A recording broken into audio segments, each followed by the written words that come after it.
ఆంధ్రప్రదేశ్ భవిష్యత్తు కోసం ఒక భారీ ప్లాన్ సిద్ధమవుతోందన్నమాట.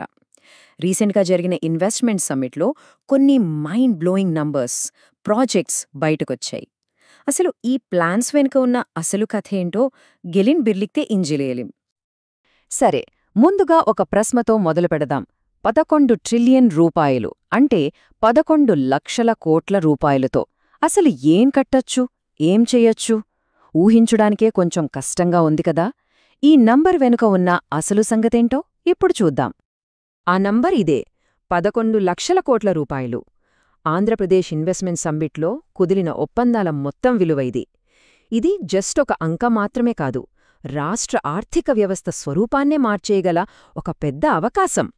ఈ పెట్టుబడి వల్ల కేవలం పరిశ్రమలే కాదు, జనాల జీవితాలు కూడా మారబోతున్నాయి.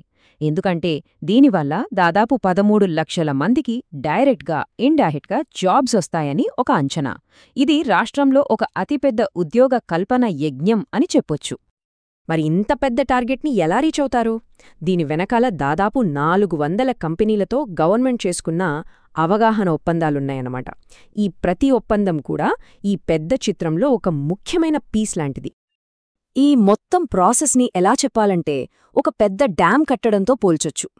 100 కొద్ది స్పెషలైజ్డ్ టీమ్స్ కలిసి ఒక డ్యామ్ కట్టి ఒక రీజియన్ మొత్తానికి నీళ్లు, కరెంట్ ఎలా ఇస్తాయో అచ్చమలాగే ఈ 400 కంపెనీలు కలిసి రాష్ట్ర అభివృద్ధికి పవర్ ఇవ్వబోతున్నాయి.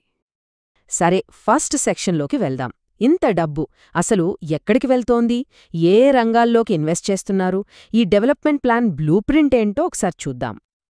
ఈ డబ్బుని ఎలా కేటాయించారో చూస్తే ఒక విషయం మనకు క్లియర్గా అర్థమవుతుంది. ఫ్యూచర్ అంతా ఎనర్జీ టెక్నాలజీదే. ఆల్మోస్ట్ సగం పెట్టుబడులు ఎనర్జీ సెక్టార్కి, అందులోనూ ముఖ్యంగా రెన్యూవబుల్ ఎనర్జీకి వెళ్తున్నాయి. దాని తర్వాత ప్లేస్లో ఐటీ, ఇండస్ట్రీస్ ఉన్నాయి. ఇంకాస్త లోతుగా వెళ్తే ఈ ఒప్పందాలు కేవలం ఒకే రంగానికి చెందినవి కాదనమాట. ఒకవైపు ఎనర్జీ, ఇండస్ట్రీ లాంటి పెద్ద రంగాలుంటే, మరోవైపు food processing, trade and commerce లాంటివి కూడా ఉన్నాయి. అంతేకాదు, నగరాల అభివృద్ధికి సంబంధించిన మున్సిపల్ అడ్మినిస్ట్రేషన్ కూడా ఇందులో కీ రోల్ ప్లే చేస్తోంది. అంటే ఇదొక ఓవరాల్ డెవలప్మెంట్ ప్లాన్. ఇక రెండో విభాగానికి వస్తే, అసలు ఈ పెట్టుబడులు పెడుతున్న పెద్ద కంపెనీలేవి? కొన్ని వరల్డ్ ఫేమస్ కంపెనీలిందులో ఉన్నాయి. వీళ్ళు ఆంధ్రప్రదేశ్లో గ్రీన్ మెటల్ నుంచి ఆర్టిఫిషియల్ ఇంటెలిజెన్స్ వరకు చాలా అడ్వాన్స్డ్ ప్రాజెక్టులు స్టార్ట్ చేయబోతున్నారు. కొన్ని మెయిన్ ప్రాజెక్టుల గురించి మాట్లాడుకుందాం. For example, AM green group కాకినాడలో గ్రీన్ అల్యూమినియం కాంప్లెక్స్ కోసం ఏకంగా 4,000 కోట్లు ఇన్వెస్ట్ చేస్తోంది. బ్రూక్ఫీల్డ్ అయితే $12 బిలియన్ పెట్టుబడితో క్లీన్ ఎనర్జీతో నడిచే ఒక భారీ డేటా సెంటర్ కడుతోంది. ఇక రిలయన్స్ ఏఐ టెక్నాలజీ భవిష్యత్తును దృష్టిలో పెట్టుకుని అడ్వాన్స్డ్ ప్రాసెసర్లతో ఒక డేటా సెంటర్ ఏర్పాటు చేస్తోంది. ఇవి కేవలం బిల్డింగ్స్ కాదు, ఫ్యూచర్ టెక్నాలజీకి హబ్స్ అన్నమాట. అందాక మనం గ్రీన్ అల్యూమినియం అని అన్నాం కదా, ఏంటదసలు? సింపుల్గా చెప్పాలంటే సోలార్ లేదా విండ్ పవర్ లాంటి రెన్యూవబుల్ ఎనర్జీని వాడి తయారుచేసే అల్యూమినియం. దీనివల్ల పర్యావరణం మీద ఎఫెక్ట్ అంటే కార్బన్ ఫుట్ ప్రింట్ చాలా అంటే చాలా తగ్గుతుంది. ఇది ఇండస్ట్రీస్లో ఒక రెవల్యూషనరీ చేంజ్. ఇప్పుడు మనం మూడవ విభాగానికి వచ్చాం, రేపటి భారత్ నిర్మాణం. ఈ సమ్మిట్ కేవలం ఇప్పటి పరిశ్రమల గురించే కాదు, భవిష్యత్తుకు బలమైన పునాదులు వేస్తోంది. ఇప్పటి అవసరాల దగ్గర్నుంచి రేపటి టెక్నాలజీ వైపు ఈ ప్రయాణం ఎలా ఉండబోతోందో చూద్దాం. ఈ ప్లాన్లో మనకు 2 రకాల విషయాలు కనిపిస్తాయి. ఒకవైపు సింగపూర్కి డైరెక్ట్ ఫ్లైట్ సర్వీసుల లాంటి ఇవాల్టికి అవసరమైన ప్రాక్టికల్ స్టెప్స్ ఉన్నాయి.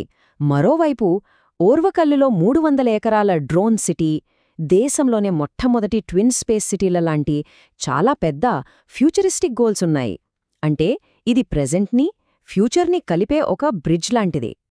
ఈ ఫ్యూచర్ హబ్స్ని 2 స్టెప్స్లో ప్లాన్ చేస్తున్నారు. ఫస్ట్, డ్రోన్ టెక్నాలజీకి ఒక మేజర్ హబ్గా 300 ఎకరాల డ్రోన్ సిటీ. ఆ తర్వాత స్పేస్ రీసెర్చ్, మ్యానుఫ్యాక్చరింగ్ని ఎంకరేజ్ చేసేలా ఇండియాలోనే ఫస్ట్ ట్విన్ స్పేస్ సిటీలు. ఇవి మన దేశ టెక్నాలజీ పవర్కి కొత్త డెఫినిషన్ ఇవ్వబోతున్నాయి. ఇక 4వ విభాగానికి వస్తే అంతిమ లక్ష్యం. అయితే ఇంతా చేసి ఈ ప్రాజెక్టులన్నింటి వెనుక ఉన్న అసలు లక్ష్యమేంటి? అదంతా 2047 విజన్తో లింక్ అయ్యుంది. ఈ సమ్మిట్ అఫీషియల్ థీమ్ ఇది, ప్రగతిలో భాగస్వాములు వికసిత భారత్ 2047కు భారతదేశ రోడ్ మ్యాప్. ఇక్కడ వికసిత భారత్ అన్న పదం చాలా ఇంపార్టెంట్. దీని అర్థమేంటంటే డెవలప్డ్, ప్రాస్పరస్ ఇండియా. సో మనం ఇప్పటిదాకా చూసిన ఈ ట్రిలియన్ల పెట్టుబడులు, లక్షల ఉద్యోగాలు, ఈ ఫ్యూచర్ సిటీలు, వీటన్నిటి వెనుక ఉన్న అసలుద్దేశం ఇదేనన్నమాట. 2047 నాటికి ఇండియా ఒక డెవలప్డ్ నేషన్గా మారే జర్నీలో ఆంధ్రప్రదేశ్ను ఒక కీ ఇంజిన్గా మార్చడం. ప్రతి ఒప్పందం, ప్రతి ప్రాజెక్ట్ ఈ పెద్ద లక్ష్యం వైపు వేసిన ఒక అడుగే. ప్లాన్స్ అన్నీ చాలా గ్రాండ్గా ఉన్నాయి, లక్ష్యాలు కూడా చాలా పెద్దవి. కానీ అసలు ప్రశ్న ఇక్కడే మొదలవుతుంది. పేపర్ మీదున్న ఈ ట్రిలియన్ రూపాయల విజన్ రియాలిటీలోకి వస్తుందా?